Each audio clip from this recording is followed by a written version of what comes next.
Hey, how's it going, everyone? Before we get started into this next episode, the folks at the Falconry Fund wanted me to make an announcement on their behalf. They wanted you all to know that the Andrew Ellis Sweepstakes is back, so if you want another chance at getting a commission painting done by Andrew Ellis that's valued at roughly $7,000, then you have another chance at it again this year.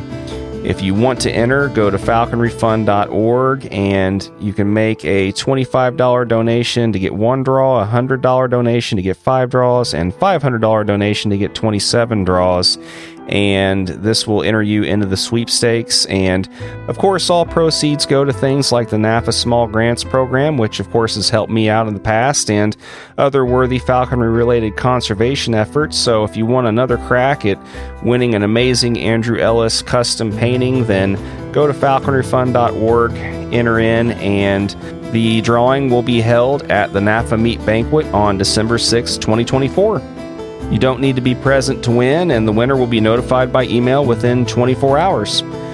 And by the time you're hearing this, I will have already released 4 new episodes to the Extras Content members via my Buy Me a Coffee account, and 2 of those will have been video as well. So if you want to see those episodes along with other future episodes that are exclusive to the Extras members, then go to buymeacoffee.com/Falconry Chronicles, or go to the Would You Like to Support link on my website at falconrychronicles.com. Sign up. It's only $10 a month, and you'll get to hear exclusive episodes into the future, at least a couple a month, and other cool things that are in the works as well. So appreciate your support, and to those that have already become members, thank you all so much. It's helping out immensely with the sustainability of the podcast. So appreciate you, and hope you'll stick around. Now, on to this next episode of the Falconry Chronicles podcast.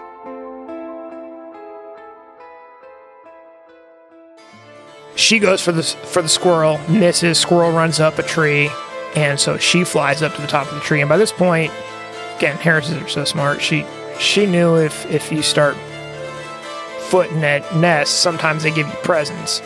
So she goes up to the top of a tree, and she goes to the wrong nest. Like that's not where the squirrel ran into. And I know that, but I'm 50 feet lower, and I look up, and she goes to the next nest, and you start hearing growling. You're like, that doesn't sound like a squirrel. And the next thing you know, this giant raccoon is falling 50 feet, whatever, smacks the ground in front of me and is stunned. Hey, how's it going, everyone? Welcome back for another episode of the Falconry Chronicles podcast, and I am trying my best now to try and get the rest of the episodes that I recorded from last year out to you all. I've been mixing up as many different types as I can up until now, but I'm at a point now where I need to start trying to get some of those episodes that I recorded towards the end of last year and beginning of this year out to you all, so that I can try and work towards getting more current. And with that being said, this episode that I recorded with Ryan Corlew was recorded towards the end of last year, roughly around the same time that I recorded the episodes with Gary Brewer and the other folks that were more towards the eastern side of Texas. And I had a chance to record him shortly after landing in Dallas before driving to meet up with those other folks, and had a chance to talk to him about a lot of his different experiences. And of course, he runs dachshunds as well, so there was some common ground there also. But I also talked to Ryan some about his wonderful shivs that he makes. He's the guy that owns Shivalrous Designs, and I'm sure there are some of you out there that own some of his really nice shivs that he makes. And so, once again, this is another nice Texas dirt hawking episode. I hope you enjoy it, and we'll just jump right into this conversation that I had with Ryan Corlew, and there will be more coming from Texas here pretty soon, since I still have plenty of episodes left to get out that I recorded from earlier this year as well, the Texas Hawking Association meet. So lots of cool stuff coming from Texas here pretty soon, and in the meantime, enjoy. Here we go. I would say that this was a smooth, a smooth travel day. But as you know, the Dallas-Fort Worth Airport isn't very forgiving, apparently, when it comes to rental car lines. So thanks for the understanding of me being a little bit late today. But yeah. It's all good, man. It's all good. What were you doing earlier today? Just working? Yeah, I was just at work, and fortunately, I've got a good team, and told them, hey, got a meeting, got a guy flying in. I need to get out of here at whatever time, and bounced out, man. Yeah. It wasn't an inconvenience at all. Cool. So, Cool. Well, I'm glad because I would have been a little bummed. I hate it.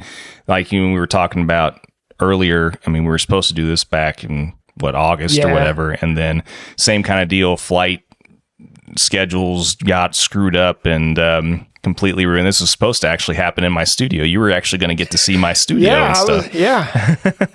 It's all good. Hey, we made it happen though. We're making it happen. Yeah. So Remind me again what you do.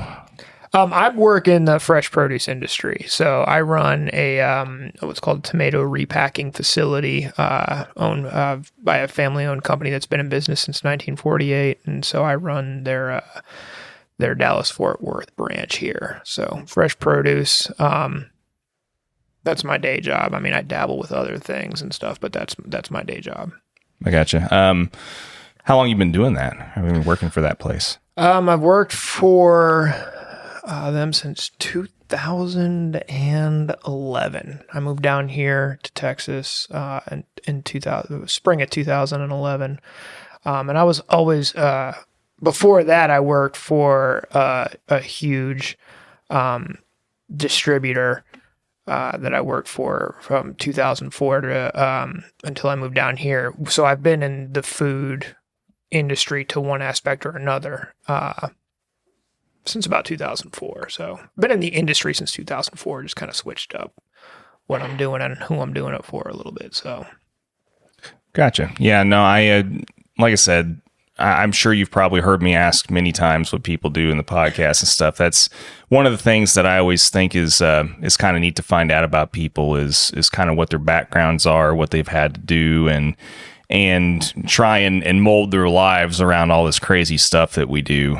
But I'm actually, it's my day job. I'm very blessed with where I work and the flexibility of the schedule that allows me to do what a lot of other falconers aren't able to do in regards to just the daily schedule, the weekly schedule.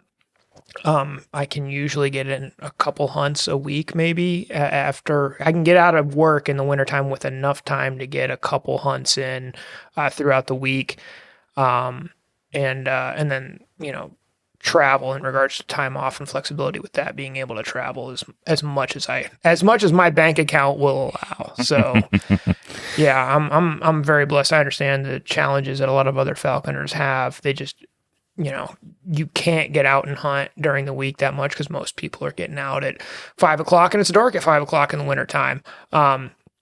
So yeah, I remind myself quite frequently of what a good position that I'm in right now to be able to do what I do regarding falconry and how often I can do it.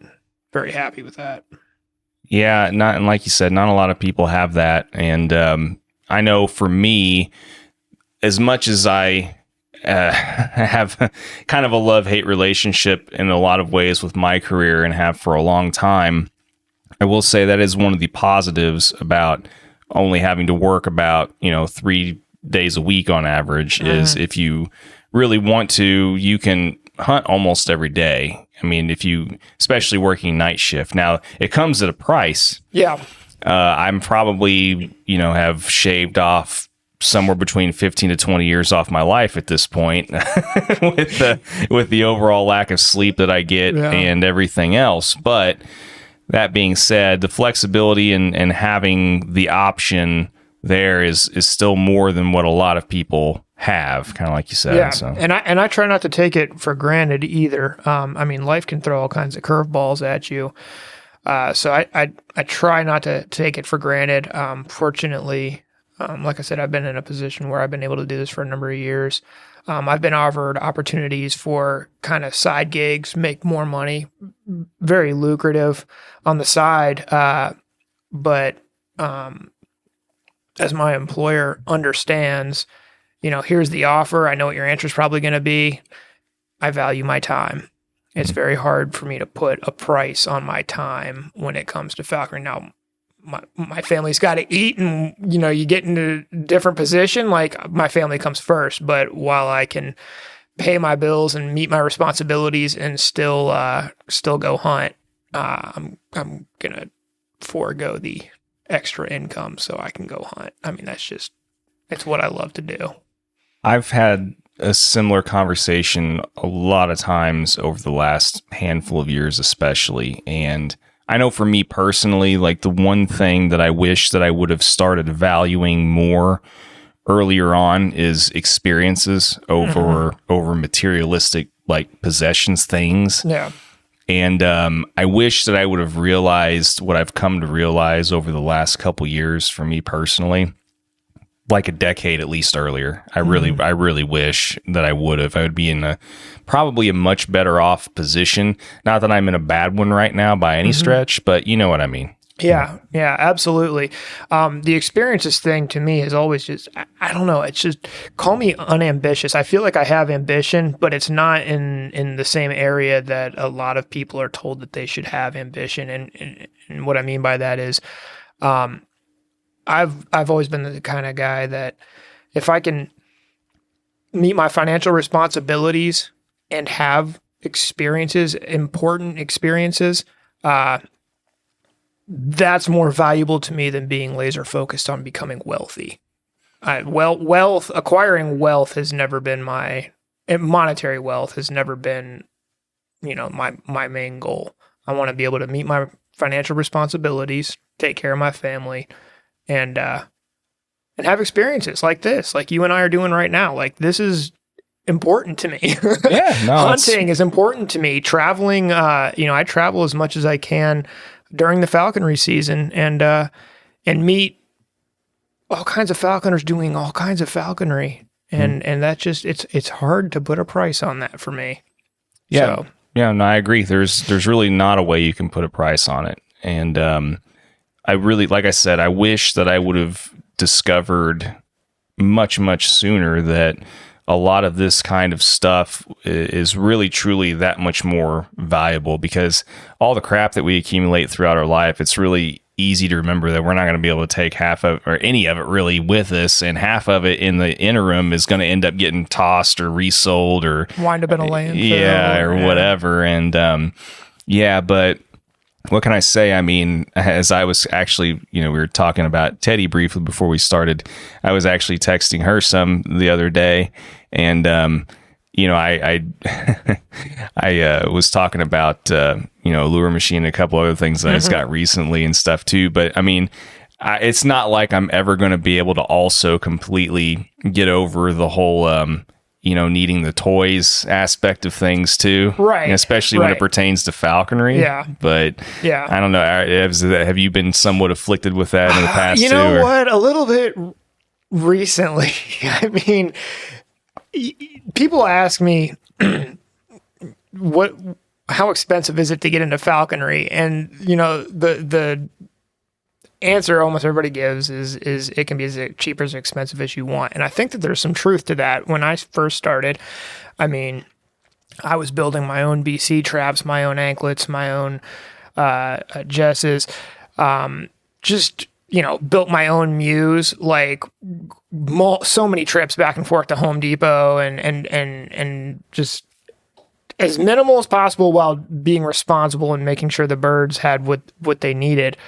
And as I get that experience, it's just like, well, again, going back to the money versus time thing, there's just some things where I could do it, but let's splurge on a little something here, let's buy a nice hood for the bird or some Baba Yaga anklets. That's been my recent expensive purchases. Yeah. And hey, they're worth every penny, by the way. Yeah, like them. Both the Harrises have them right now, and Did you do the easy twist deal too, or did you just do the basic? Yeah, just the basic two-tone stitched, and I like them because they have the offset for the bell. And when I was making my own, I had done my own like little design, but nothing like his. His are just beautiful, sturdy pieces of art. They're amazing.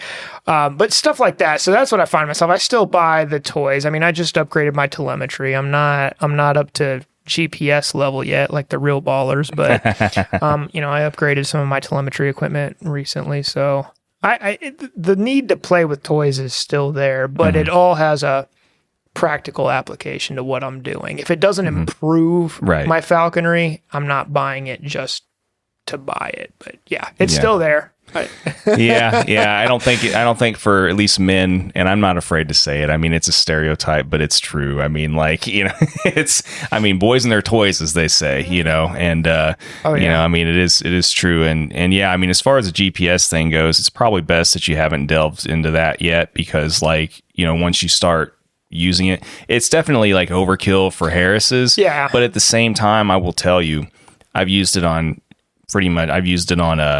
prairie falcon, other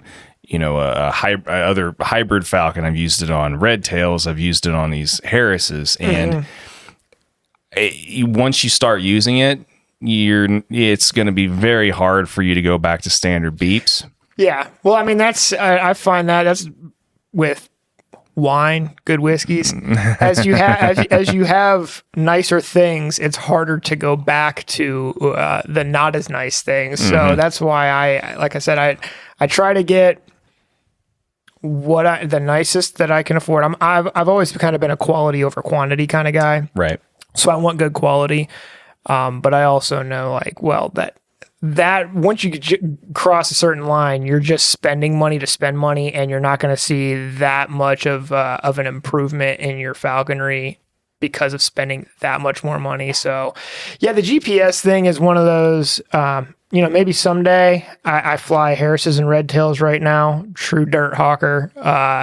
Its GPS would be nice in a couple situations over the last 6 years, but it's certainly not necessary for me. So that one's on the back burner for me for a while. But and you may have heard me talk about it with other people before, but I mean, like, what I found is that it's really not until you get into that one situation where you actually do kind of need it. Yeah. But whenever you encounter that one situation and you have it, and it saves you that infinite amount of headache, hassle, and everything. You're like, thank goodness. Your bird completely screws off and goes across, to wherever, and you can literally look on your phone and drive almost basically right up to it. Spot.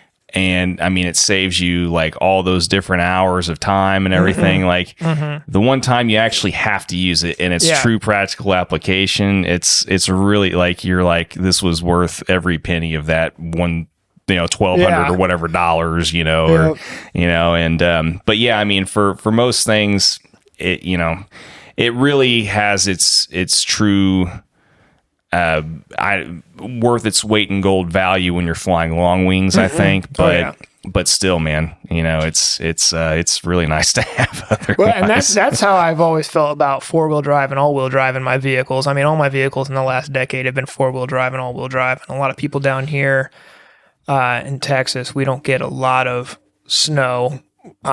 We do get some. It's usually ice, but most people can't justify in their mind spending the extra $4,000 on 4-wheel drive. And I'm like, well, I'm the one that's getting to work when the rest of the Texas is shut down. To me, it's one of those, the money's worth the extra on that. But for most people, it's just the extra money's not worth it. But 4-wheel drive and all-wheel drive on my vehicles is extra.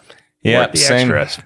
Yeah, same type of deal. It's sometimes the bells and whistles are worth it, but yeah, no, I mean, that's great, man, that you found something that works for your family, your household income, and then affords you to be able to continue to do what you love to do. I mean, that's really kind of where it's at. And like you said, I mean, sometimes, I mean, you get used to the monetary increase really fast. And then once you get used to that, then you want more, So yeah, like you said, I mean, I think you did the smart thing and just going ahead and and sticking to what works best for your life, you know? Yeah. And it's a lot cheaper than my previous hobby. I mean, I was into cars, like building fast cars. I once an adrenaline rush, and I was into a particular platform for 15 years, was really proficient, assembled my own engines, did a lot of transmission work, wiring, all that stuff. But, you know, going fast is expensive. You know, you get it fast for a little while and then something else breaks and it's more money. Well, let's upgrade it while we're in there. Well, it costs more money. And then, you know, 2 months later, something else breaks. Well, let's upgrade it. And it's with falconry, it was, it's a different way of getting a rush, but I'd say it's at least the equivalent for me, if not in some cases even better, and certainly more frequent of an adrenaline rush without quite the price tag as my previous hobby. So I miss it occasionally, but not enough to look back and jump back into that over this. Yeah. So. I was going to say, I mean, with as much money as you probably spent in car parts and stuff, you probably could have gotten an ornate hawk eagle, a Eurasian eagle owl, and a couple of those Middle Eastern gyr falcons. Something like that. Yeah. No, and as you know too, I'm a musician, and I've got a couple of custom built basses and stuff that are, you know, were initially like cost me more than probably what, you know, some used cars would too. Yeah. So I get it. Yeah. I get it, man. This was just a way to divert my money into something else that I really enjoy. I get the same rush, but it's not costing me. It doesn't cost me near as much as. Plus the other stuff, you know, with cars and stuff, you kind of get in the moment inclinations to behave in ways that you shouldn't behave that can become very dangerous very quickly. And so it was like, you know, you got a wife, kids. It's time to put that away and let's move on to something else.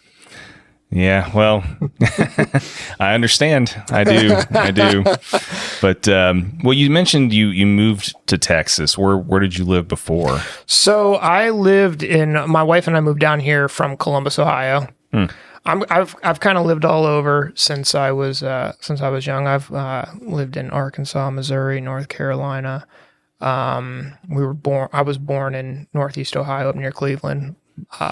My grandparents, in fact, my parents grew up 4 houses apart from each other up in Ashtabula, Ohio. So I've kind of been all over, but I lived in Columbus for like 10 or 11 years before moving down here in 2011.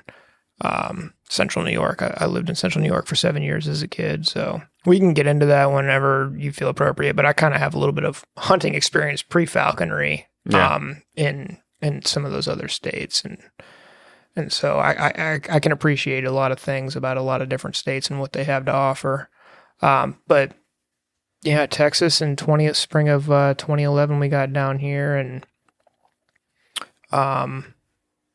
it was a job offer that was hard to pass. It's one of those you're foolish to pass it up, especially considering we wanted to start a family, and that offer aligned with us being able to start a family and how we wanted to structure our family unit. And you know, it's scary, but I'm glad I did it. Yeah. Do you see yourself wanting to live anywhere else? Like, is this kind of like your final stop? It's the final stop for the foreseeable future because we've put down roots, so to speak. So we homeschool our kids. Homeschooling is really big down here. We're part of various different homeschool groups. And so it's just a really big deal to me to kind of have an established home base. Now for my family, for my kids and wife, that's what's important for me. It's like, if I won the lottery that I never play tomorrow, you'd probably find me in New Mexico somewhere. Yeah. But Texas has been, it's taken almost a decade for me to to really appreciate what Texas has been able to offer me, both within falconry and outside it. The opportunity to start the family and everything down here, I'm really grateful for. And then the falconry down here has really helped me appreciate the state. But yeah, I think we're here for the long haul. And then, like I said, when I win that lottery that I never play, I might get some kind of get a second home in New Mexico or somewhere. I really appreciate New Mexico. I haven't gone through as thoroughly as I would like to, but all the places that I've been, and the people that I've met in New Mexico, I mean, it's one of those, like, I'm kind of in love with that state, even though I don't know it really well. But like I said, Texas has been very good to me. So I'm really grateful for that. And we're here for a while. Cool. So, yeah. And so before your move and everything, were you already a falconer before you move, or did you get into it once you moved down here? No, I didn't get into falconry. So we moved down here in 2011. I got into falconry around 2014, 2015. I had always grown up hunting. So I've got two younger brothers and two younger sisters. My dad and his brothers grew up hunting and fishing. And so when I was a kid, we lived in central New York around this time, and my dad hunted.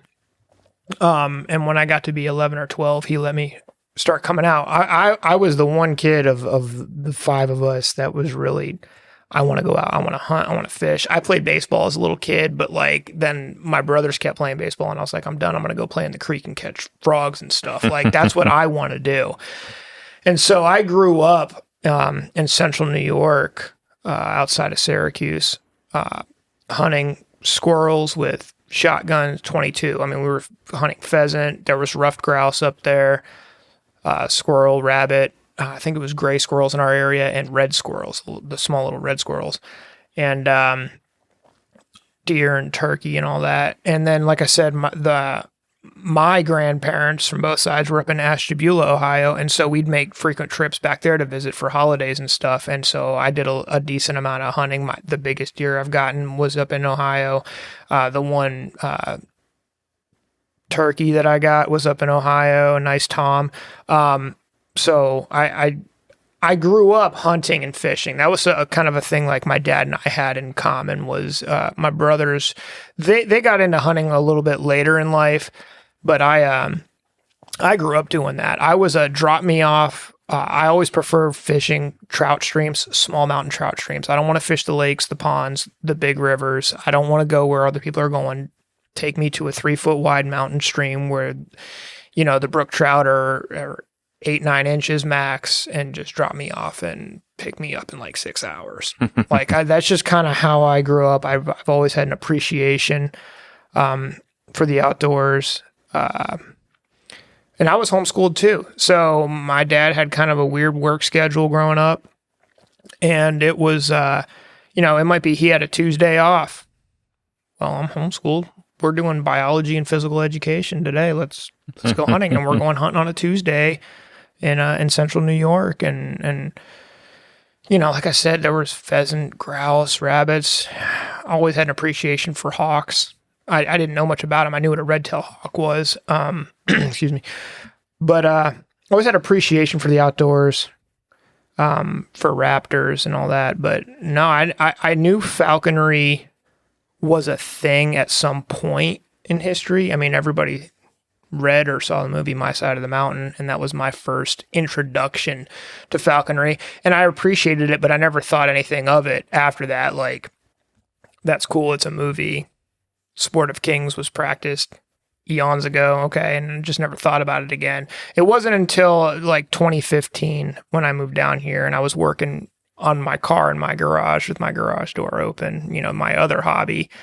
And I saw a guy walk back to his Jeep that was parked in the road in front of my house with a Harris's hawk on his fist. And I am not an introverted person. So I had to go out, and I talked his ear off for 30 minutes and told him, if you ever need anybody to push brush for you, call me. And he did. And every time he called, with the exception of one time when my daughter was being born, I was out there. Whatever you need. And I did that for 2 years. And he had offered to sponsor me. And I politely declined, not because I didn't want to do it, but because I had an idea of the investment it took, not just monetarily, but your time. So I politely declined for 2 years. And the motivating factor for me to actually pull the trigger myself was he wasn't hunting as often as I wanted to get out. So how do I get out in the field? Mm-hmm. Do it yourself. But yeah, there was a gap, a number of years there where I hadn't hunted between living in Ohio and Texas. And so when I saw him walking out to his truck with a Harris's hawk, that I never like lost my love of hunting. I just, life got real busy and starting a family and stuff and new job and all that. And life just kind of put that on the back burner, and that kind of reignited my that fire under me to get back out in the field, breathe that cool air, push that brush, and just seeing a hawk. You know, it's like you'd see the after effects when I grew up. Like, you'd be pushing a field and you'd find the remains of a rabbit that like an owl or something had got, but to actually see a hawk catch prey while you're there participating, witnessing it was like magical to me. I mean, it was just incredible. And like I said, I grew up I always having an appreciation for raptors. I mean, we'd travel a lot back and forth from wherever we were living to visit my grandparents, and one way to pass the time was playing the hawk game. You'd count hawks, and if you called a crow or a vulture, you lost a point. And we passed, man, spent a lot of years playing that game. So, I mean, I've always had that appreciation. And when my former sponsor, I guess still call him my sponsor, when he walked out to his truck that day with that hawk, it was like, all right, well, I have to do this. Yeah. I have to do it.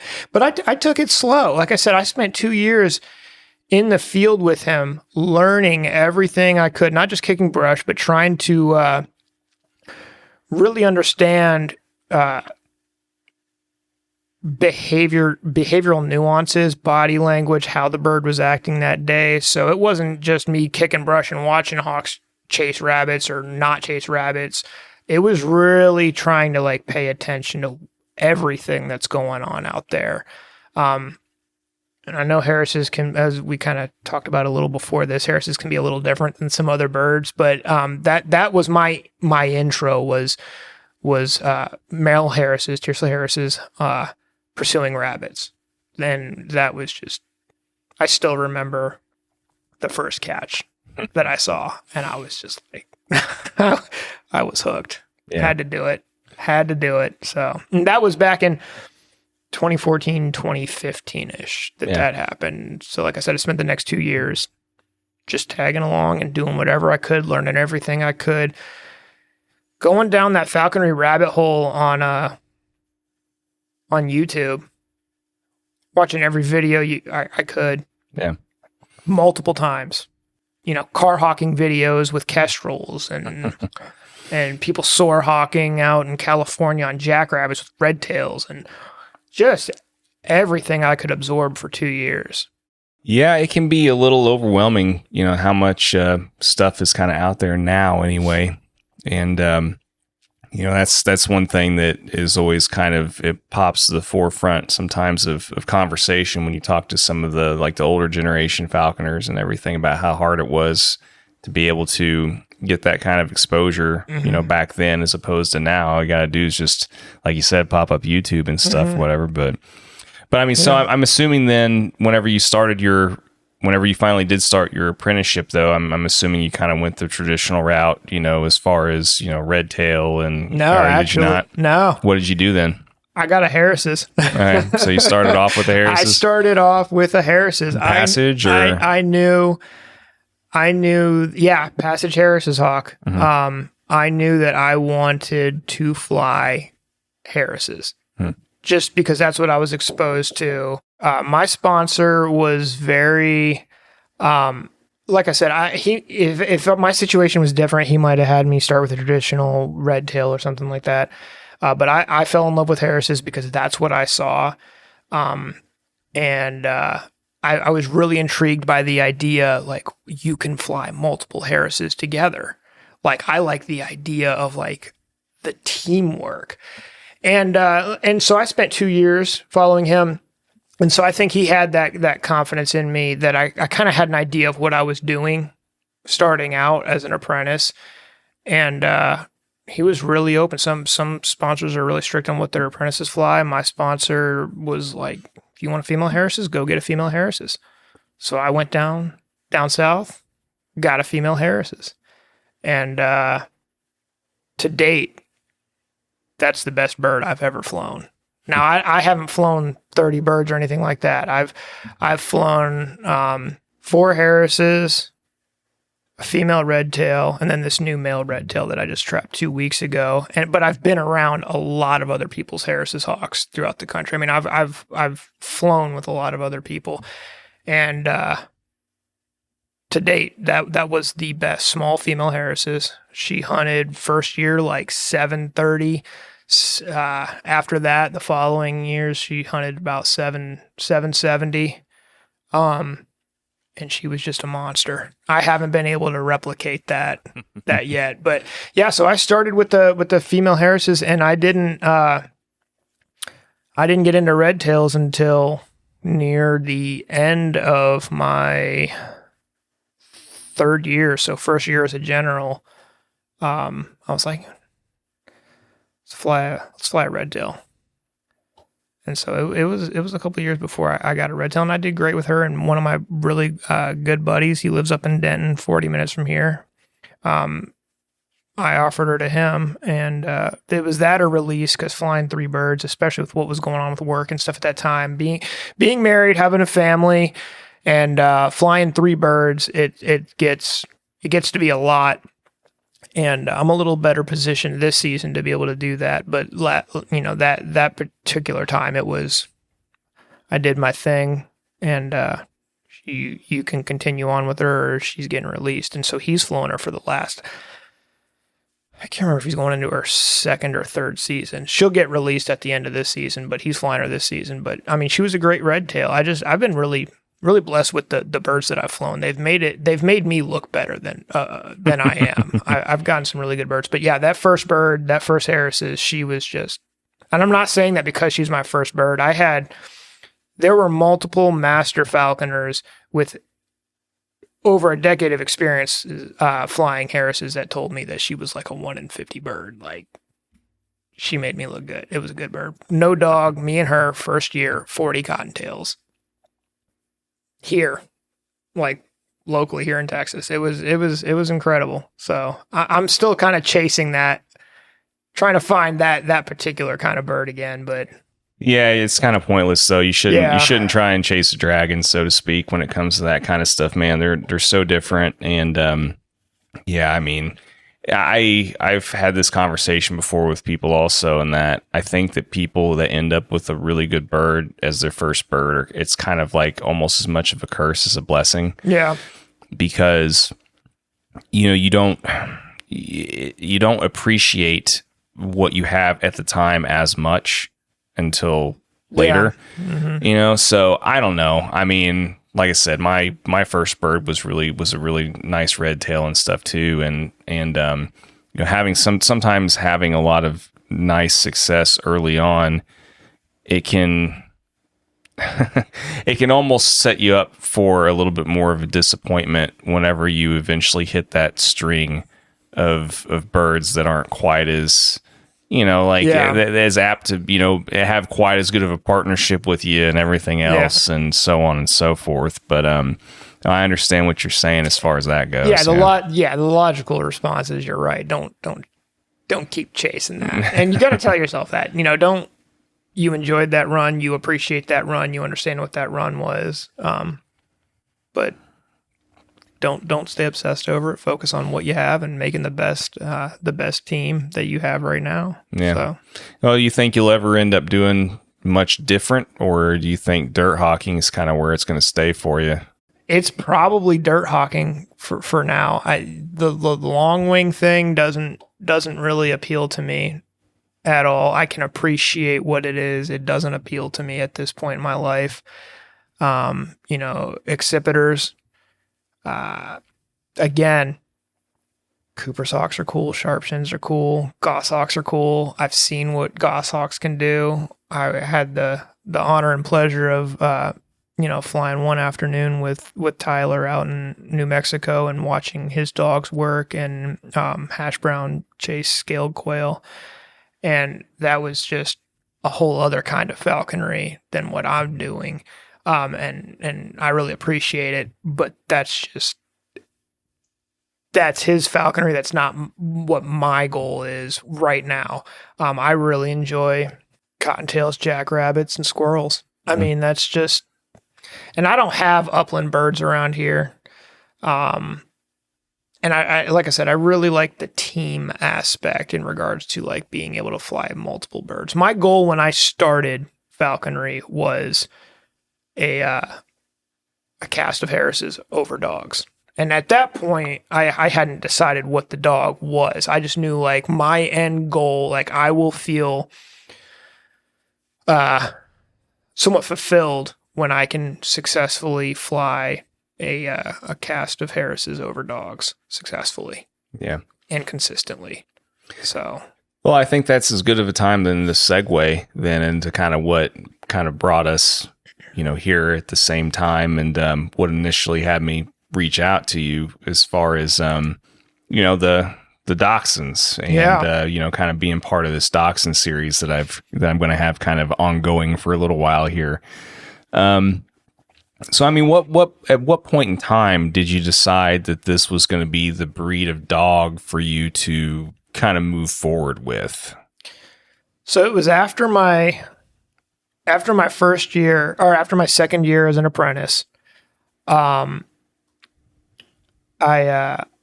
started thinking about just my falconry, the slips I'm getting, the environment that I'm hunting in, and I decided I wanted to incorporate it. I mean, my sponsor had dogs, and I decided I wanted to incorporate dogs. And so, what kind of breeds are going to work? I don't want a lab. I mean, I grew up having like lab pets and stuff, but that's not what I want. That's not going to work. And I really like the idea of some kind of pointer, because my thought process then was I can set up the slips. So without a dog and we're out here hunting, I mean, I have no idea which way the rabbit's going to go. It's probably going to go the way that's not ideal for me. Maybe if I've got a dog that can point, I can control then, because I have an idea of where the rabbit is ahead of time, how I come in and where that slip goes. Now, I still don't have a pointer, so I have no idea how practical that thought process is. It doesn't work that well. Okay. so I made the right decision then. You made the right decision. I mean, it might work for some people in some areas, but I know I had the same thought process too, which is part of the reason why I went Vizslas the first go around. And she did kick up rabbits and stuff or whatever, but that's the thing is once they narrow down that point, before they can really hold a point, that rabbit usually jumps. Yeah. And it's not as picturesque in your mind as what you think it's going to be. I mean, they're good. I mean, they've got, like a breed like Vizslas, they have the nose for it. They can do fur and feather both. But it's not going to be that perfect, like, okay, that cottontail's going to be sitting right over there in that grass, and that dog's going to point it about 5 or 10 yards away. Then I'll be able to see it. Then I'll be able to... No. Well, all I can say is it never worked like that for me. Yeah. But anyway. So the first breed that I had thought about was, and this kind of goes back to my hunting in... when I was a kid in Ohio, was I remember hunting with my dad on public land, pheasant season. It's kind of like a circus out there. And some guys, we went to a field and some guys were coming off. I don't remember how many, but it was several guys with a few Weimaraners. And there was another older gentleman that was at the same spot that my dad and I had pulled up to, and he wanted to go on that spot. And so we, out of respect, just wanted to concede, you can go ahead and fly that field. I mean, I say fly now, you can tell I'm a falconer. We were gun hunting. You can go ahead and hunt that field, man. And because all these guys had just come off with Weimaraners, so it's like, that's a really depressing feeling. I would imagine at any age, but as a kid, just like, we drove this far, we were up at 4 a.m. Like, I want to hunt so bad. And these guys just came off with multiple dogs. It was just me and my dad, no dog. And so the older gentleman that was there said, no, let's go together. Let's hunt together. You can join us. Let's go. He had a little Brittany Spaniel. And so the guys coming off the field with the Weimaraners, I still remember they kind of chuckled at us and told us, dogs have already been through there. There's nothing else on there. And my heart sank when I heard that. I'm like 14 or something like that. My heart just sank like, oh, man. And the older gentleman with the Brittany waited until they had passed, and he kind of chuckled and said, you'd be surprised what other people's dogs miss. Yeah. And we went on that field, and this was 20 plus years ago, but so memory gets a little skewed. I don't know the exact amount of time, but it wasn't long before his little Brittany was on point on a rooster pheasant. And I think in the course of that hunt, that dog found another one on that field too. And that to me that stuck in my mind. I mean, I was like 14, 15, I think. I'm 39 now. That really stuck in my mind. That humble old guy just kind of chuckled, and his dog found the birds that the other people's dogs did not. Dogs being plural. They all missed these birds. And so when I started looking into dogs for falconry, again, going back to my thought process on why I wanted a pointer, well, Brittany's point, I didn't want a big dog because I'm hunting thick stuff, like thick briar patches and all that, and I have no idea. It could be complete ignorance. I have no idea how like German short hairs and setters and all that work that kind of brush. I'm sure they do. It didn't make sense in my mind, so I started researching, and I was kind of set on getting a Brittany, and I started researching Brittany breeders, and I know I had read over in France, they use them for rabbits. So I was like, this could line up really well. And so I think it was the Falconry Dogs USA Facebook group that I got on asking for suggestions. And I can't remember who all commented. This was years ago, but some people had suggested some mini dachshunds. And I laughed in my ignorance and said, mini dachshunds, like, how much ground can they cover with? And I use the phrase, their stubby little legs. And I basically got laughed at, understandably and rightfully so. And so I said, okay, well, there's falconers in here that I know are taking game. Maybe I should look into what they're saying. And so I kind of went down that rabbit hole and said, okay, if I'm gonna do dachshunds, who's got breeder recommendations that I can talk to? And several people posted a few different breeders, and two of them that I remember were Teddy and Jill Chidlow, and Jill runs Teddy's line and all that. And so I was basically just looking at which breeders are located where. Of course, there's nobody that I saw on that list near Texas, so it's like one way or the other. This is going to be interesting getting a dog, but that just kind of planted the seed. And so kind of fast forwarding to where the properties that I hunt up in the Panhandle, a lot of unused irrigation pipes that are like 6, 7, 8 inches wide, and real tight debris piles and stuff that, your Brittany's not getting in there, your labs, your pointers, like nothing's getting in there. And so it started to make more sense. I started really thinking about, what do I need to get rabbits out of where they are that I can't currently? And a mini dachshund made sense. So after some consideration and talking with breeders and stuff and doing some research, I said, if you'd asked me a couple years before that if I'd ever own a 10-pound, 11-pound dog, I would have laughed at you. I mean, I grew up loving huskies and Rottweilers, big labs and all that. about to get an 11-pound wiener dog. And dogs are a commitment. I hope I'm happy with it. Mm-hmm. And so that's what I did. I wound up pulling the trigger on one, and he turned my favorite field in the Panhandle, or it's one of my favorites now, a field I hated because I could never get rabbits moving. I'd see a couple of rabbits run into the specific area, but once they're in there, you cannot get them out. Keep shoving your T-perch and your tape measures down there. They know they're safe. They're not coming out. My least favorite field up there turned into my favorite field after I got the dachshunds. So that was just, I got one. He worked out for a year. I worked him hard. You see pads bleeding and stuff, and I'm like, I'm ready to go hunting again. You're obviously not. So let's get another one. Let's get another one. We can rotate you guys. Mm-hmm.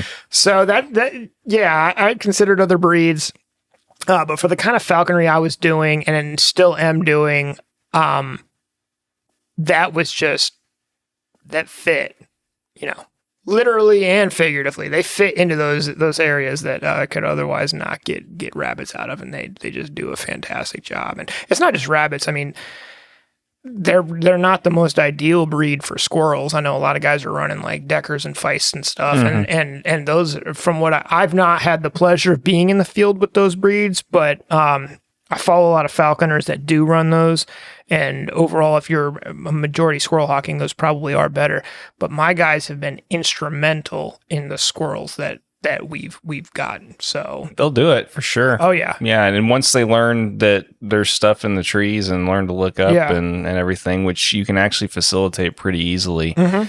I mean, they catch on really fast, man. I don't think that I personally, and I think you probably will agree with me on this, is that I don't think dachshunds get enough credit for their intelligence in a lot of ways. They're extremely smart dogs. And, it's kind of scary sometimes. Yeah.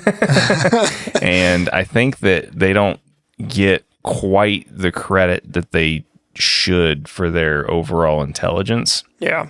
And I think part of the reason why is because I think some people don't quite understand how how just so I don't know they're stubborn and they're determined, but it's so funny too because I think they lie, cheat, and steal so well.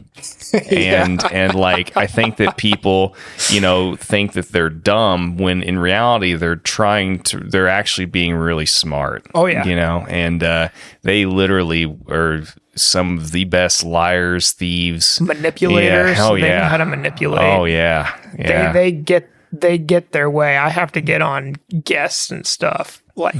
Don't let them do that unless you invite them to do that.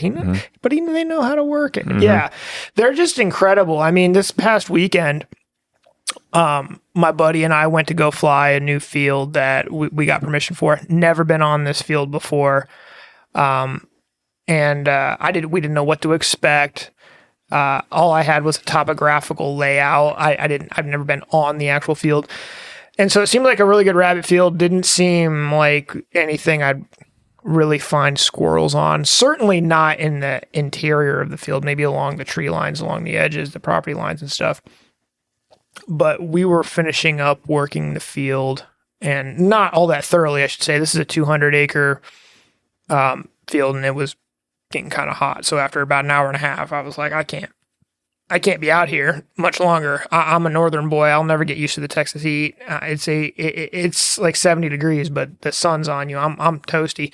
So we're working our way back through the field, and I've got both Harrises and running my dog Goose, and he starts sniffing around the base of a tree, and it's a smaller Osage orange tree. There were several of these kind of sporadically throughout the field. They weren't very big trees.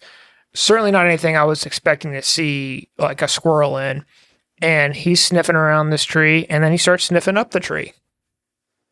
Well, rabbits don't go up trees like that. So I start walking around the tree to kind of get an angle and see what I can see, because I don't see anything right now. And then sure enough, there it is. There's a squirrel tail. The squirrel's not moving. The dog knew it was there. at the Bushy Tail Bash in East Texas last season, the dachshunds were instrumental in tracking down a gray squirrel that had bailed and ran through brush way faster than I could get through the brush to try to follow where the squirrel went. And the dogs tracked it to the next huge tree it had gone up. The trees out there are way bigger than the trees here. And it wound up being the biggest squirrel of the meet that our birds caught because the dog was able to track it. So, yeah, these dogs can just... I won't say they can do everything, but they can do everything I've asked them to do and more. They never cease to amaze me. And then they're totally fine coming back, laying on their backs, man spreading, and just chilling for the rest. Chilling, just chilling in your lap or whatever, just hanging out. They're just really, really incredible dogs. Yeah. I have to agree. But, you haven't had a chance yet to hear some of the other episodes because they're not out yet that I've recorded for this series. But one of the common questions, though, that I have been asking other people that have had them for a while, though, and this is one of the common questions that I'm going to continue to ask for as long as I do this series, but what has been your experience with the potty training and the housebreaking aspect of them?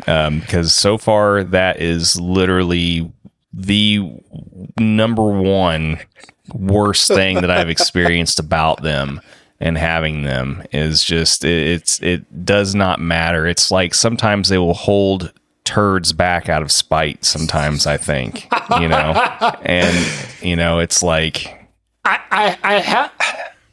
it's really, I don't find any consistency with turds on the floor. Like it's usually like if the dog has been asking to go out and it gets missed and like my kid didn't take him out when I told him to take him out or something. It's like, I can't hold it anymore. But I mean, I can't remember the last time that happened. What they will do is they will randomly, it seems to me, my human perception, I'm sure there's a reason in their mind, they will randomly mark. Like if they get access to like a room they're not usually allowed access to because my dogs don't have free run of the house. If they get into a room that you walk in and it's like, why is there piss on the corner of the door right there? Which one of you did that? Yeah. So and they're intact males. My vet had actually asked me, who's also a falconer. He's been a falconer for like 40 years plus. And, he'd asked me if I was getting them neutered, and I said, nah. And yeah, I forget the exact comment, but it was something about like, well, have fun with the marking and stuff. And I was like, really? Okay. And then, but it's not like, they're not just going to like pee in the living room or anything like that. But it's like, if they get into a room that they are not typically granted access to, somebody's leaving a mark. And that's just, yeah. And it's real weird because between my two dogs, Goose will, if you have him in a crate without a blanket or without anything in there, just cold hard crate, dude, he'll hold it all night. Like no big deal. You put a blanket in there and it's like, it's intentional. He pisses on it intentionally, like the next day. Gunther doesn't do that. Gunther doesn't do that at all. Goose does. And I don't know. I haven't figured that out. Why. I've just kind of accepted like this is what it is. But like anytime you put a fresh blanket in there, he's perfectly capable of holding it because he demonstrates it if we don't put anything in there. But if you put a blanket in there, it's like it's mine, and everybody's going to know it's mine. Yep. And I'm like, okay. Yeah. I'm not saying dachshunds are perfect. Like there's a little quirk, and I seem to be hearing kind of like a common thread. Like it's not just me. It's kind of like a common thread with them. But that to me is it's not ideal, but it's a minor inconvenience for everything that they give me. So it's like one of those things I just kind of like overlook. Like, okay, well, I gotta manage you differently. And you have two males also. So like, for me, whenever, I was told about belly bands, like that changed my whole world. Like if it was not for belly bands, like my whole house would probably just smell like dog piss. Yeah.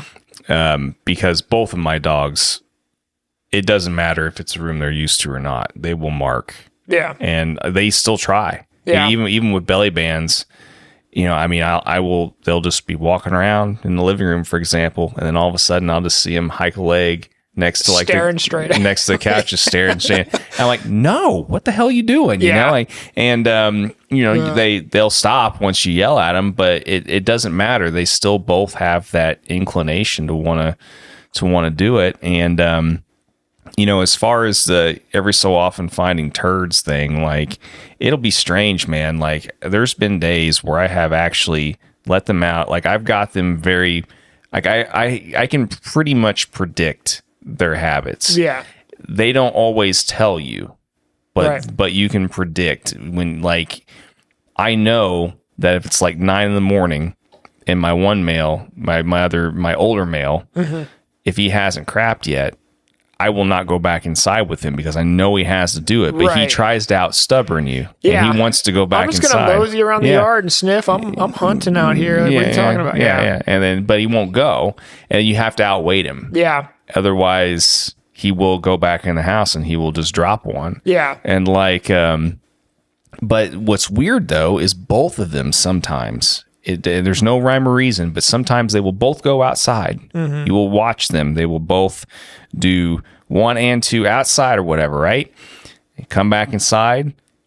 15 minutes later, you'll see another turd laying like, in the main room or whatever. And it's just like, that has happened, but I can't remember. I couldn't put a date on the last time, and it's not often, and there's not like a consistency or a reason that I've been able to find. Well, and it's the same here, but like, it's weird. Like, sometimes they'll go 2 weeks, no accidents, perfect, whatever. And all of a sudden you just find a turd just sitting in the middle. Turd on your living room floor. Where did that come from? Yeah, and it's like, why? So anyway. You were just out 10 minutes ago. Yeah. Like, what are you talking? Yeah. I've certainly been there. I've experienced it. So. All right. Well, like I said, I mean, aside from one weird anomaly of a person that I've talked to, like, I think there's only been one person I've talked to that said they didn't really have too many issues. But I think they also said they also had females too. I can't remember. Okay. Mostly female. Anyway. But regardless, the general consensus with the breed seems to be the biggest hang up with them. Yeah. Otherwise they would probably, like I've told people this many times, like otherwise they probably would be my, like, the perfect breed, at least for my situation right now too. Yeah. I would say that that's like the biggest, behaviorally the biggest hang up, and it's only, like I said, it fortunately it doesn't happen that often.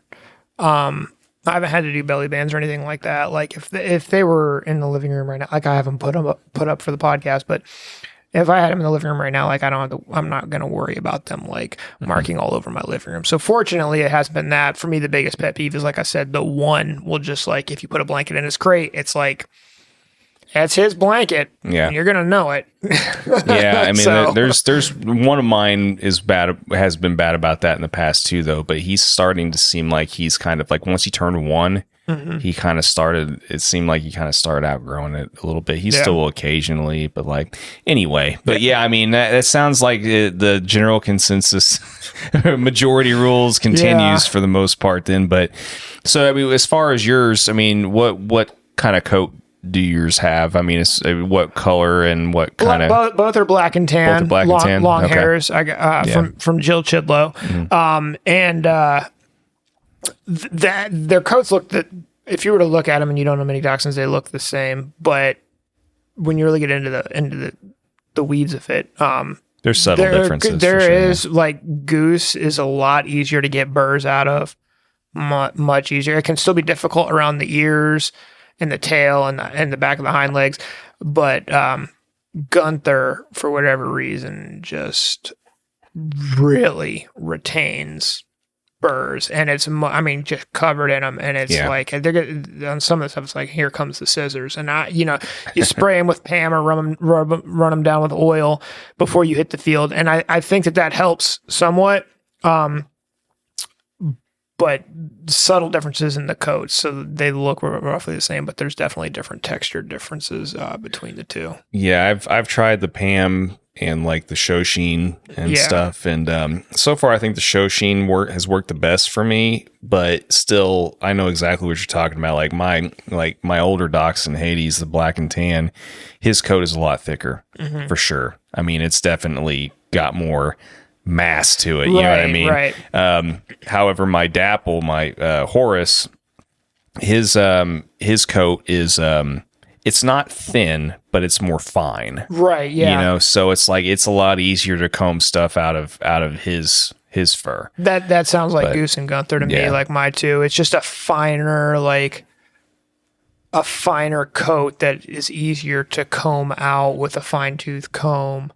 Whereas a lot of times with Gunther, it's like you can 5-tooth comb it a little bit, but it's like scissors are you can't get it out. you just sit there and stare at him, and you're just like, this is gonna suck. It's usually a couple day ordeal. Like especially the first few hunts of this season, Gunther was like, okay, we got your body hairs out, dude, or the burrs out of your body hair. Your ears are gonna need to wait till tomorrow because we've just spent, my back's killing me. We just spent like 2 hours just getting them out of your body, and you know, so that's hilarious. Yeah, I mean it's the price you pay. It's worth it. I was questioning it this year with the amount of burrs I've seen compared to previous years, but it's a minor inconvenience compared to what I feel they've offered me and what they do for me. So yeah, well, I mean, it seems like that's just like the best practical application for them, you know, and I mean that's what they were bred pretty much to do. So I mean, what shocked me though, and I'm sure you can probably attest to this too. And you know, I know for me, it was surprising to me to feel as rewarded as I did, like when I saw their continued growth, you know, and them kind of growing into their skill set and stuff. And what's cool is I know they're still not like all the way where they're going to be too. Yeah, I mean, my dogs are 2 and 1, so like I know they still even have a little bit, you know, more, you know. So. Yeah, they've got more to go, and the pace at which they seem to progress is different from individual to individual. You know, Goose just caught on really quick. I mean, he was like. We started hunting, he was right around 6 or 7 months old. I got him, let's see. I got him in May. So I had the rest of the spring and summer to do like drag lines with frozen rabbits, frozen squirrels, cull rabbits, like whatever, like sniffing down and finding live rabbits. And he's kind of, I don't want to speak for terrier people because I haven't run a terrier, but he's got like a grittiness to him. I mean, he'll fight a possum bigger than he is. He's got multiple scars from squirrels where like the squirrels have broken loose from the hawk and he's ran it down and grabbed him. I mean, he's got eyelid, nose, neck scar. I mean, he's just taking a beating and he's just gritty. He's also a fast, in the field, he's fast where he's got to retrack a little bit because he kind of gets ahead of himself. Whereas Gunther's a more cerebral, methodical, a little bit slower, takes his time, but he's not as gritty. He's usually there, like if they get into it with a big possum or something, Gunther's there for moral support, verbal moral support, while Goose gets down and dirty. But Gunther was a little slower at being able to, you know, track and reflush than Goose was. I was real frustrated with him for the first like year and a half, 2 years. After the second year, it's kind of like something might have just clicked with him where he was finding rabbits that Goose had missed, tracking them, you know, 70 yards through the snow and reflushing them. And I'm like, well, Goose works faster, but the quality of work just now wasn't as good as Gunther's was. But it took a while for Gunther to get there. So, again, kind of like comparing birds, like we were talking about earlier. It's kind of not fair to do. Yeah.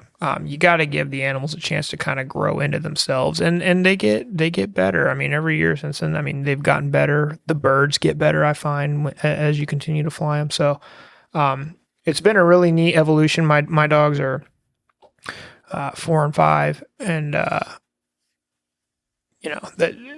I don't know how much more improvement we'll see from them, but they continue to kind of impress me every year. Like, wow, you were able to do that.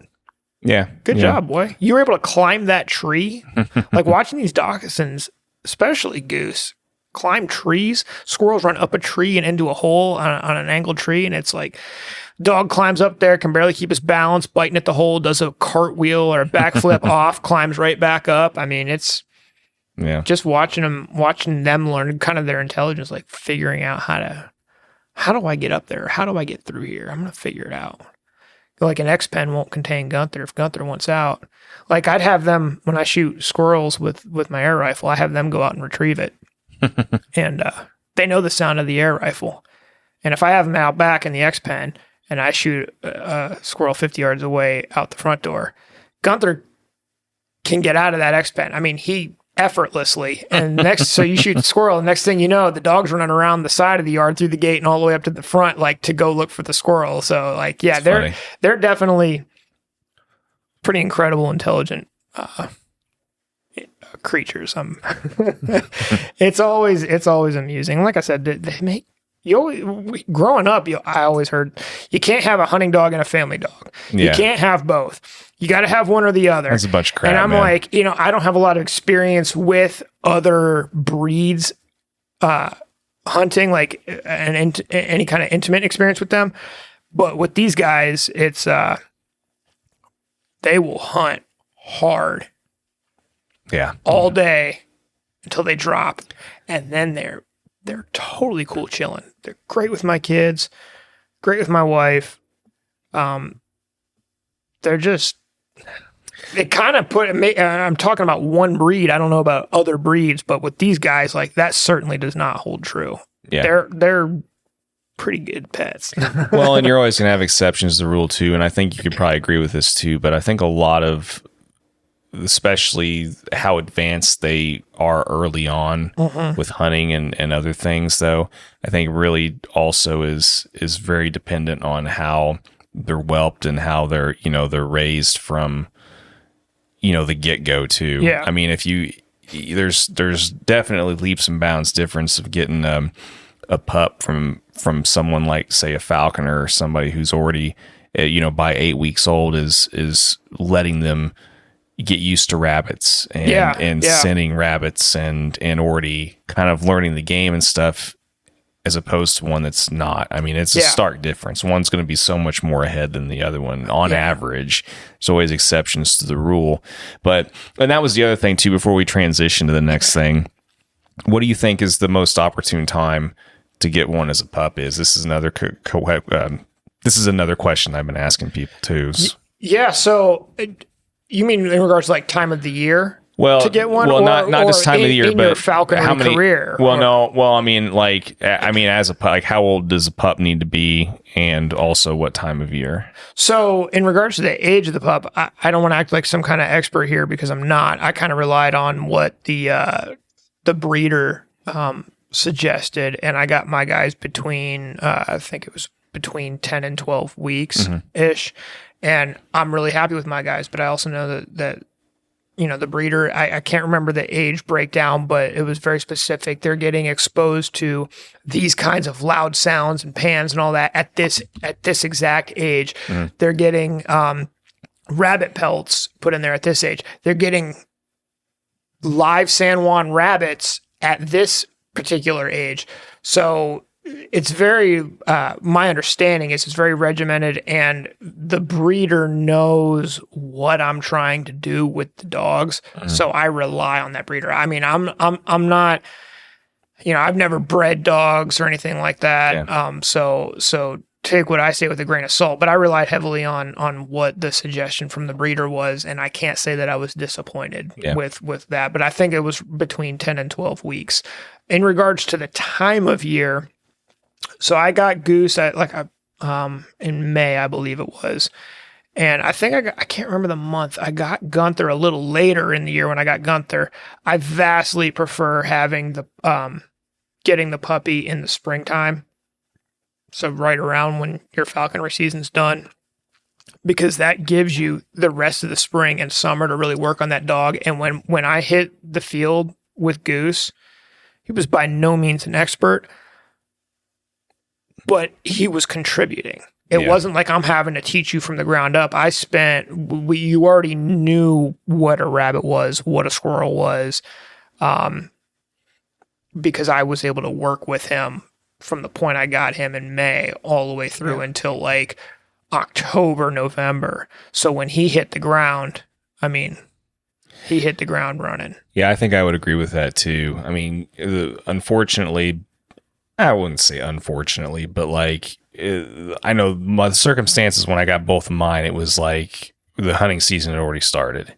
And unless your dog has already been started and understands what is kind of going on a little bit leading into that, you're kind of going to be, you got a little bit more of a of a hill, to climb with that. Yeah. But I agree, because I mean, it's tough getting a dog going whenever the season's already started. Like it's extra hurdles you got to jump. Yeah, I want to focus on falconry now. Like I want to focus on pursuit and the catching of game, and I can't do that if I'm trying to teach the dog the very basics while I'm trying to go hawking. And so if that's not happening in real time in the field, then I'm taking time away from hawking to spend that day or that afternoon training my dog. I'd rather take that time to work with the dog when I'm not working with the hawks, from a stress level. Like I don't want to deal with both. So I want to spend the spring and summer working with the dog. And when it's time for everybody to get going, the hurdle that I want to address is ensuring that this bird is going to fly with this dog, because that in and of itself, I don't know what your experience is, but can be challenging. With Harris's, it can be challenging for sure. Yeah, I mean, honestly, with any species of raptor, you have to be careful. Yeah. But like, especially if you like flying Harris's, my experience has been you've got to give some time there to really see. There's no real in between for the most part. That's a story in of itself. How getting the bird or birds to accept the dog and everybody to understand what their role is. That's something that you're going to have to address. So like I said, going back to what we were talking about a second ago, I don't want to have to deal with or address trying to teach this puppy who is too young, has no idea what he's doing out in the field, and address the bird that's not accepting the dog and doesn't want the dog out there. That's just too much to try to deal with. Yeah. So let's get the dog with an idea of what he's doing, and then we'll address these other challenges. This is already out of the way, so we'll address these other challenges when they come up. Yeah. But yeah, I'd say late spring, ideally. I mean, with dachshunds, I think my understanding is you kind of take what you can get when you can get it, because there's not very many people breeding them. Yeah, you're on a wait list, for what you're going to get. So you have to make that decision. Do I want to go another season without a dog, or do I want, if the dog is available, but it's not until the summer or later summer, early fall, how much do I want to, how much do I want to take on, Well, and I know, I've kind of experienced both ways, with, Hades, he wasn't initially introduced to a lot of that stuff. So he was behind the 8 ball.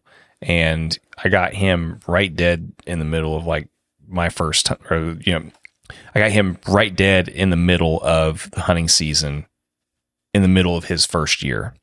So it was not good timing to be teaching, a dog. And also, so basically, whenever both of my dogs had their first real, technically like full season, Horace wasn't even 1. Hades was already one, but not quite two. But they were both experiencing their first true real seasons. It was easy to see who the clear front runner was and like kind of knowing what to expect. Now that doesn't mean that you can't catch a dog up. I mean, Hades, he's a completely different dog, than what he was whenever I first got him. As far as that goes, he caught up and he loves it every bit as much now and they both have little things that I think they're better at than others than the other.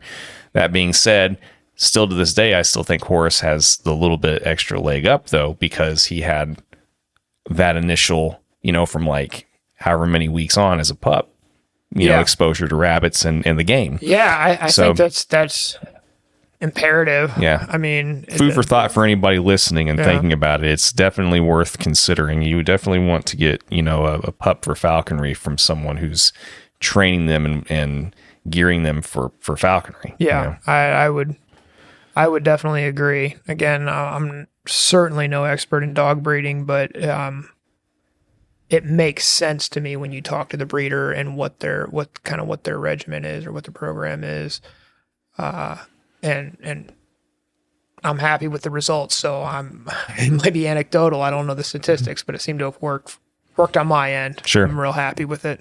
Sure. So, well, I mean, before we kind of start kind of getting towards wrapping things up here, I mean, is there anything else that you want to add in particular about the breed, or have we kind of summarized most of what your thoughts are with it? Just that, for anybody that's run the breed, I think probably already knows this, but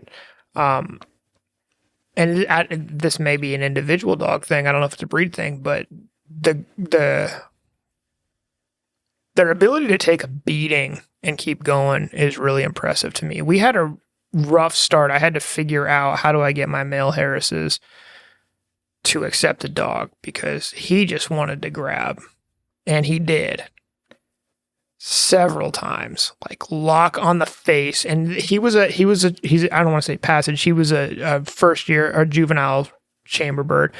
And, he grabbed him once here when the dog got a little too close, and that was my fault, to the perch.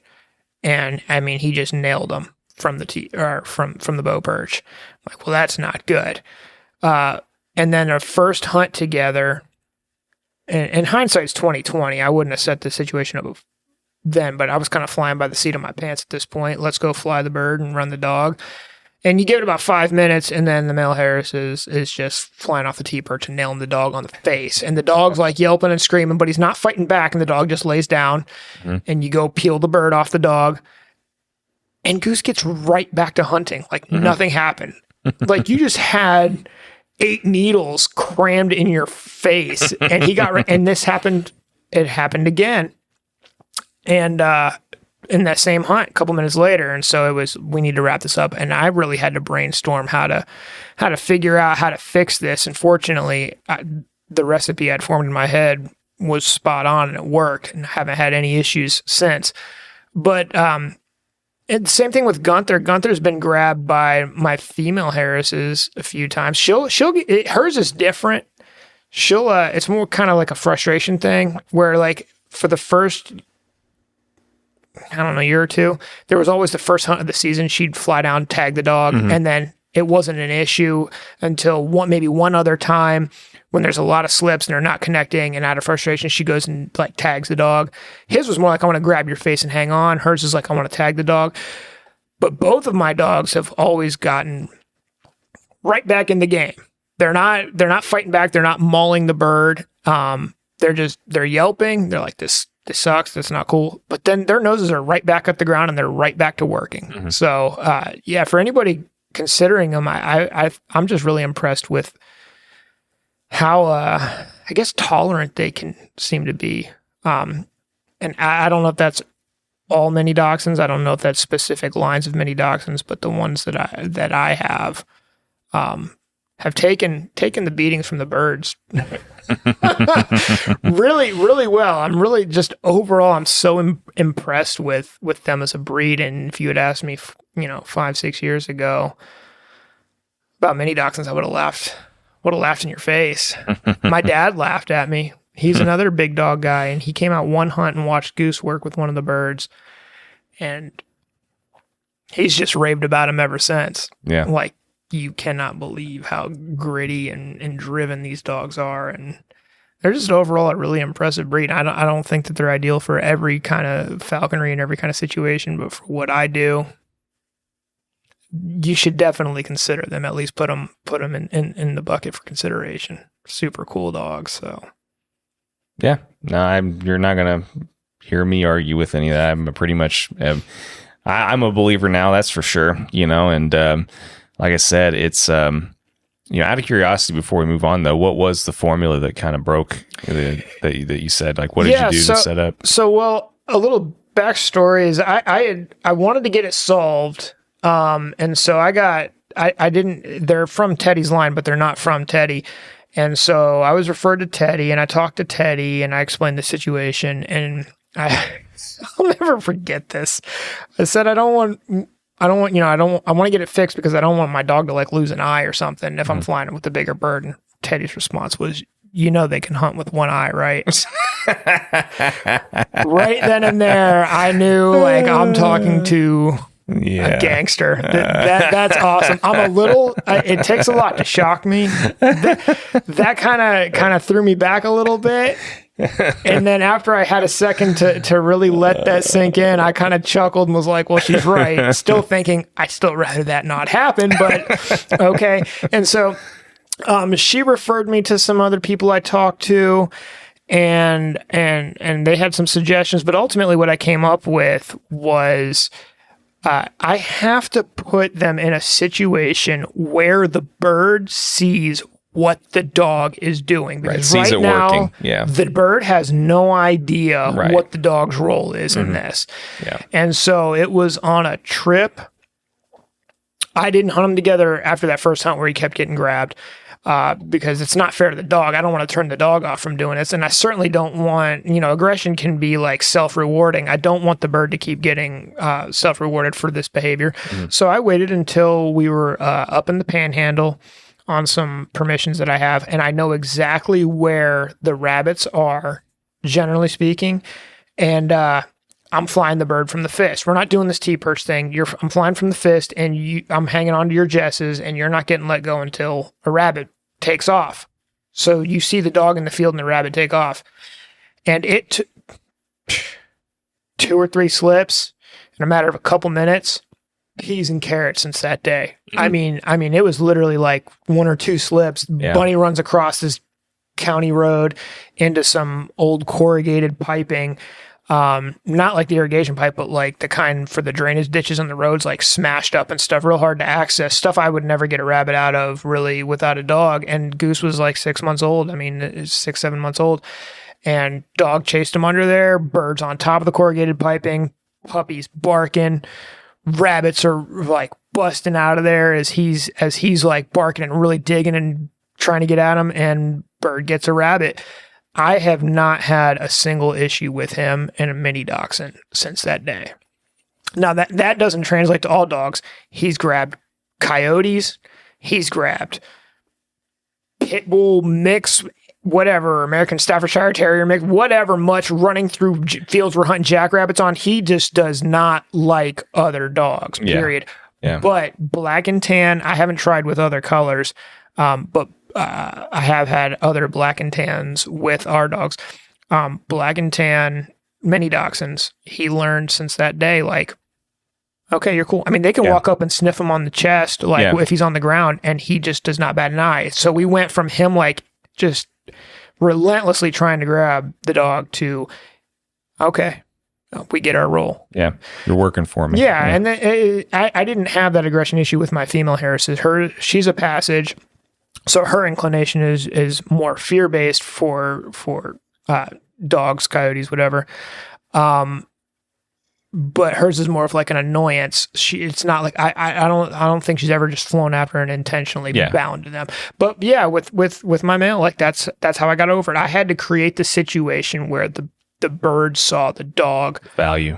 Yeah. Saw the value in the dog. And then, like I said, I still remember that day, and not a single issue since then. So Cool. I don't know that recipe would work for everybody, but it makes sense in my mind that it would work for a majority of those kinds of situations. You just got to show the value.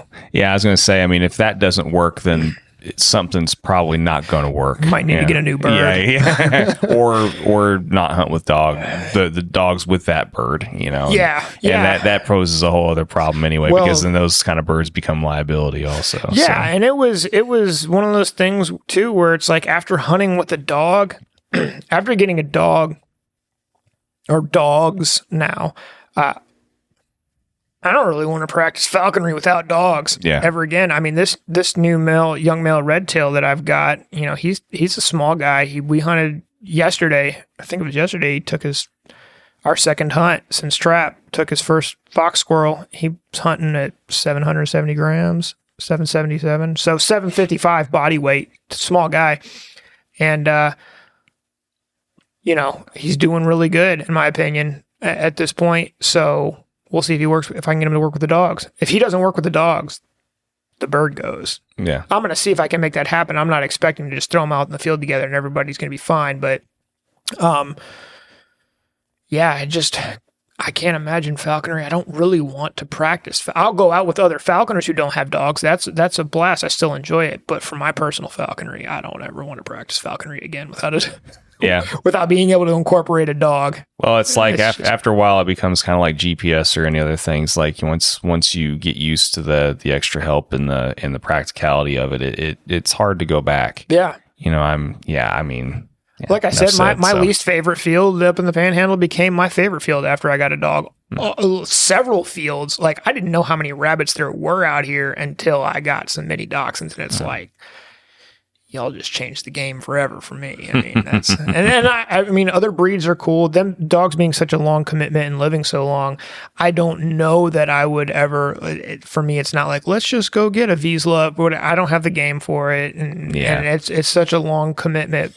So I don't know that I'll ever venture out from mini dachshunds. But you never know what life throws at you. But you'd have to move probably, and you'd have to completely change what you're doing. Yeah, and so long as I'm able to continue to live the kind of lifestyle that I'm afforded right now, I don't see my particular falconry changing. So it's probably mini dachshunds until I can't hunt anymore. Yeah. So, well, cool, man. Yeah. Well, I think that pretty well covers that topic anyway. But before we finish up, is there at least one really memorable story that you have that comes to mind with your dogs and your birds in the field that you'd like to share before we kind of wrap things up? Or I've had a lot of crazy stuff happen, but it's usually, the typical stuff is like birds miss rabbit goes into a hole, and 20 minutes later the dog comes out with the rabbit. And so I can't think of any like particular story that's wild that really pertains around the dog. For me, what's my wildest falconry story? I didn't have dogs at that point, but just a lot of getting into holes and just doing stuff that they can do. You couldn't do without a dog, and that the dogs getting the prey. A lot. I know falconers out there. If your dog catches the prey, that's not falconry. I understand that sentiment. I don't share that sentiment. I still view it as just we are a unit hunting, and the birds were involved, whether chasing, putting the prey in to a spot where the dog goes in and gets it. But it's not just birds out there getting game. My dogs are getting rabbits and squirrels, themselves as well, with the help of the human and the dog. But I can't think of any particular story. The craziest story I ever had was involved my first Harris's hawk and a giant raccoon. But I didn't. Well, go ahead and share. It doesn't have to be necessarily with the dog, but go ahead. So it was. That story was I think it was my first year. She was still a passage bird. We were getting. I can't remember the month, but it was on the kind of the tail end of our first year. And I had met a guy, Brett Reese, my good buddy, does the Devils of Dirt hawking stuff. He's up in Denton. And so I kind of met him it's kind of a weird story, but anyway, the first time we got together, he wasn't a falconer yet. I think he's a year behind me. But he had gotten permission from somebody to, when he became a falconer, to come and fly their land. And so, everybody's got rabbits until you get out there, right? So we had kind of talked online and stuff, and he was only 40 minutes north of me, and he was like, you want to go, check this out with me? And I said, yeah, I've got a bird. Let's go. Let's get together. Let's meet up and check it out. And so he drove down here. We met each other. We drive out there, and there were no rabbits. It was a giant field surrounded by woods. There's hogs and deer. Maybe there's rabbits sometime in the middle of the night. They're not out here now. There's nothing out here. And so we're just kind of working. The landowner came out, and then his stepson came out. And so it's a falconer or a prospective falconer that our first time meeting. None of us have met the landowner before. And so we're out there hawking, and the bird, a squirrel, flushes on like a neighboring property because it's surrounded by woods. And she goes for the squirrel, misses. Squirrel runs up a tree. And so she flies up to the top of the tree. And by this point, again, Harrises are so smart. She knew if you start footing at nests, sometimes they give you presents. So she goes up to the top of a tree, and she goes to the wrong nest. Like that's not where the squirrel ran into. And I know that, but I'm 50 feet lower, and I look up, and she goes to the next nest, and you start hearing growling. You're like, that doesn't sound like a squirrel. And the next thing you know, this giant raccoon is falling 50 feet, whatever, smacks the ground in front of me and is stunned. Is just like laying flat. It's not dead, but I go in my head, I go, oh crap, I know what's about to happen. And she comes down, and it's getting up, shaking itself off, and she slams its face. I have to get under not one, but two barbed wire fences, wind up stabbing the back of my arm, like the full length as one of those barbs will go, trying to get under there. She's on this raccoon. I'm like, this is total chaos. What am I going to do? The landowner, this is his intro to falconry, like this. His stepson, his intro. This other guy I just met, like, this is he's like trying to get into falconry, and this is what he's seeing. And it's just total pandemonium. This was before I was making my shivs. I was carrying a cheap eBay ice pick, and I'm like, I don't want to kill the bird. She's hanging on to the face. It's just total chaos. I waited till I got an opportunity. I tried to like stick the thing. It stuck in its neck, and it took off. It fought her off, took off running with a cheapo ice pick dangling from its neck. She gets up, recovers, hits it again. They're rolling around like struggling. I catch up to them. It fights her off again, takes off running. She hits it again. They roll down this ravine into like this dried creek bank. It's, I don't know, about maybe 15 feet or so. They roll down there, and she gets knocked off again in the creek bed. The thing runs up the other side of the bank into a root system. She takes a second to catch her breath and flies to the root system and starts like working her way, Harris Hawk style. They go into those little cracks and crevices, working her way up there. Stuff, yeah. And I just reached up there. I just grabbed whatever I could. Fortunately, it was her Jess's, and just ripped her out. And it was just like, we're done with this. Like, I'm out of breath. I got stabbed in the back of my arm. Like, I feel like I'm dying. I have I don't know if she took bites or not. Like, I saw a couple times she had the good face grab while it's like shaking her and growling. But, yeah, so like I get the bird, I'm climbing back up the ravine, and I'm just looking at three people that I don't know staring at me with these looks of bewilderment on their face. And this is my first year as a falconer. She's a passage bird, like, and I just had to explain to them, like, look, this is what you just witnessed is not the typical. This was kind of an extraordinary circumstance. So, you don't know how the landowners are going to take to just total chaos. They wound up being like totally cool with it and enthralled with the whole situation. Me, like, I'd probably too late. I had to go get a DTaP shot the next day and hope like I wasn't. hope you weren't going to get rabies. Yeah, which actually hurt worse than the stabbing from the barbed wire fence. But yeah, that was just, it was funny to me because it was my first year. And it was 3 other people's first time seeing falconry. Yeah. I mean, I don't think it was Brett's first time seeing falconry, but it was certainly the landowners. And Brett and I didn't know each other beforehand, and now we're really good friends now. We hawk like we're gonna see each other this weekend. We hawk together all the time. I mean, every weekend during the season we're together. So I'm glad it wasn't like, man, that was a weird experience. And he's like, that dude's weird. Like, that was chaos. I don't want to be a part of that. Yeah. But you never know how those kind of chaotic situations are gonna play out with people. But no, that was, fortunately, I haven't had anything crazy quite like that. I mean, the birds have caught possums and fights up in trees, and then the bird drops it and the dog gets the possum type stuff. Yeah, well, possum just lays there anyway and plays dead. Yeah, plays dead eventually. And they those situations make for good stories. Yeah. But I could do without those kind of situations. In the future. So I've avoided there's been cool situations, but I've avoided pandemonium like that for since then. I haven't had too many situations quite like that with the dogs. That's good. They've found bobcats, spooked bobcats. Again, like I'm calling them off. Like, no, bird and dog take off after a bob. No. Yeah. I don't like issuing corrections, but you're getting stemmed on that. Like, that's no, come get back here. Like, if the bird goes and gets itself killed, like, I can't recall the bird right now the way I can recall you, but you're getting back here. Yeah. So we've had some sticky situations like that. I've had some coyotes get a little too close for comfort a few times.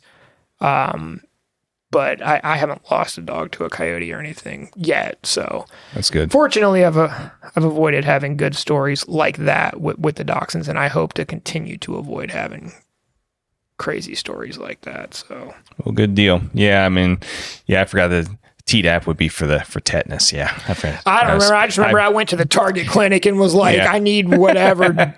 Well, for DTaP or tetanus, whatever. just give it to me because I don't. And I'm like legit. Like, am I gonna die from this? Well, I would have. That's why I made the rabies comment. I would have been more afraid that I would have gotten rabies from the coon or something as opposed to Tdap. That's why I was so hesitant to even put my hands on it. Yeah. I wanted to try to stick it with the shiv or whatever with the ice pick without getting bit. And I'm like, the whole time, like it's happening so fast, but I'm thinking slow motion, like all these thoughts running through my head. And I'm like, am I a crappy falconer? Because I don't want to put my hand down there right now and grab this thing while she has control of the mouth and me get bit. Like, I'm not trying to catch, dude, it was. No, I trust me. I can appreciate it. Trust me. It was chaos, but yeah. Well, like I said, at least nothing bad came of it, and you lived to. Everybody in the hunting party lived to fight another day. Yeah. And she didn't take any, from what I saw, somehow she didn't take any bites or serious injuries, and it ended. The day ended well. So good deal. Well, before I get your closing piece of advice, I do want you to mention, though. I mean, I know it's not like your main business by any stretch, but I mean, I have one of your shivs. I do like it a lot, and I do want people to know that is something that you do. Though, is offer these these nicely built deluxe gourmet amazing shivs and stuff. So go ahead and go ahead and plug your little, I don't know, side business, so to speak. It's not even really an official business. It's more of just like a hobby. And my wife was trying to be punny, and I was like, we got to call this something. And so she just came up with like Shivalrous Designs. Mm-hmm. But yeah, basically it's what I tell people is it's a fancy ice pick. I mean, but I built them. I wanted something nicer than the Amazon and eBay stuff I was getting, because I had those, and there was always something about those I didn't like. Whether I didn't like the quality, or I don't like having to use two hands to twist stuff off. Like, I don't want to deal with that.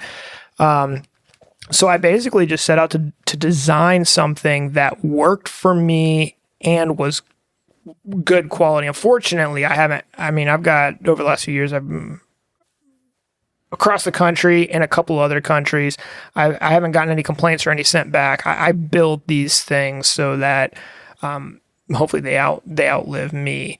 But yeah, it's just, you can look up Shivalrous Designs on Instagram or on Google or wherever, and it's just, I understand that they're expensive.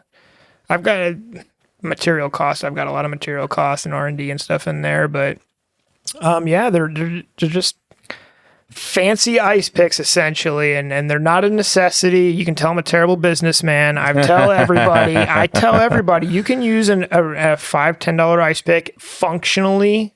It essentially will do the same thing. Now, I like my carry method a lot. I like the quality of my build a lot. That's why I build these. But I basically just set out to build something that what do I want to see that's not currently provided? And I'm kind of crafty, and I like building things and figuring things out. And so I built it, and there was a demand. And, I'm so thankful for all of my customers, truly. It's a side hobby that I do literally in my garage. And I understand people work really hard for their money. And so when they want to spend that on what I build, I truly appreciate that. That means a lot. That helps pay my electric bill, helps pay for the kid's dentist. I'm not exaggerating when I say that I'd really appreciate that. So they're really nice. Unfortunately for me, I wasn't able to win one in one of the damn friggin' raffles or whatever, so I had to go ahead and just shell out the money for one. But I really like mine, and I've put it to good use over the last season especially, and hopefully we'll get some use out of it this season for sure too. But yeah, no, it's good stuff, man. I recommend it, for anybody that's listening. They can be used for more than just squirrels. Ideally, but people use them for squirrels, but I use them on when you've got multiple Harris's hawks and feet everywhere on rabbits. I can't do cervical dislocation. Like sometimes I gotta I've used them for jackrabbits. Mm-hmm. And you can use them. I don't know. A lot of people know what like a marlin spike or a fit is. Like sailors use them. I've used them to untie like super tight knots. You can use them to eat charcuterie with. I literally have some I built like in the charcuterie board. They've got all kinds of. I use mine as a scratch awl. Some of my shivs I use when I'm making shivs. So yeah, they've got just all cigar nubbers and all that. You've got all kinds of uses if you're creative enough. But yeah, again, I thank you so much to you and everybody else that supported me. It started out as just kind of an idea, and a couple other falconers encouraged me and said, people will buy this if you make them.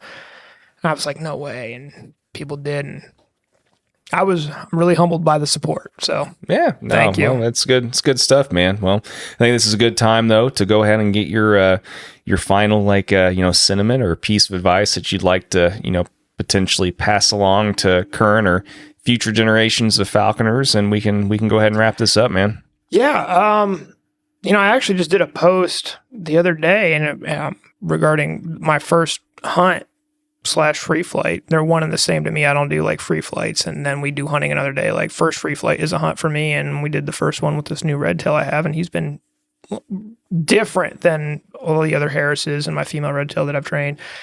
And some things didn't go quite as well as I had hoped. Some things went really well, and other things did not. And the biggest thing I try to tell people is, especially newer falconers, is things can be really fast paced and you need to react quickly to things, but breathe, relax, go back on the training. You want to panic on the outside, but that doesn't help the situation. You've got to analyze the situation and just breathe. I see a lot of people that red tails, they go a little further than they want. They get uncomfortable and they want to start pulling their whistle out and calling them back. Or they want to, like this guy, he nailed a big rat and he carried pretty far on a really windy day. Our first hunt was on a really windy day and he carried pretty far, and I was inclined to panic. I didn't want to panic. But you got to tell yourself, stay in check, rely on the training. And I got him to come down from the tree before he broke in to the lure with rat in tow.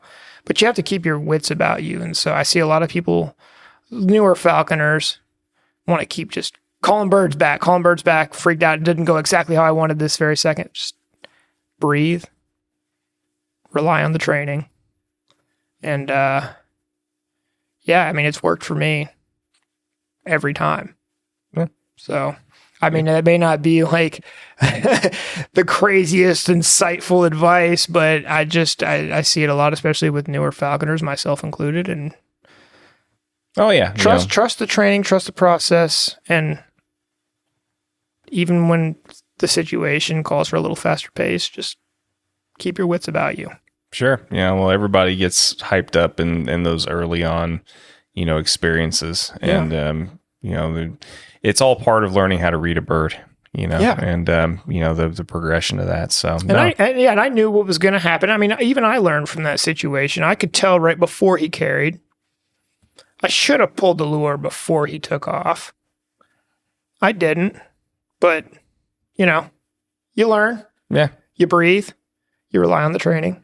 Yeah. You go back, and it's not always going to work out, but it freaking out does not never help the hurts anybody. It never helps anybody. Yeah, it does not help the situation. Sure. So I guess my advice is probably just more geared towards like newer falconers, people getting into it. Just remember to breathe, rely on the training. So good deal, man. Well, this has been fun. I'm glad we got a chance to make it happen, and yeah, I mean, hopefully we get a chance to actually do some hawking at some point. I mean, hopefully we'll both be in the same place the same time when we're, I don't know, actually have birds and dogs, and it'd be fun to, I mean, one thing I've have kind of liked doing and stuff over the last year or two especially is getting just a whole herd of wieners in the field and a couple birds over top and just watching the chaos ensue, man. It's a lot of fun. I've heard of that. The most I've ever had was my two guys and another falconer's little 7-pound female with either his bird or my two Harris's. I've heard of like herds of dachshunds and like kettles of hawks above, just like working fields. I've never seen it. I think that would be quite a sight to see. But yeah, if we can ever get together one of these days, man, get schedules lined up, I'd love to go fly with you, and appreciate you coming down, man. I know it was things twice now in August, and even this trip didn't go according to plan, but we got it done, and I appreciate, and like I told you earlier, I'm really honored and humbled that you made the time and the effort to come down and talk to me about it. All good, man. I'm glad you live so close to Dallas Fort Worth Airport. Otherwise, it would have just been like, but the fact that you only live like a half hour away from it, it's kind of like a no-brainer. So yeah. But thanks for having me, and yeah, man. I guess we can have another beer and talk a little bit more, Sure. and then before I have to get on the road again. But it's been a pleasure, man. I appreciate it. Likewise. Thank you, man.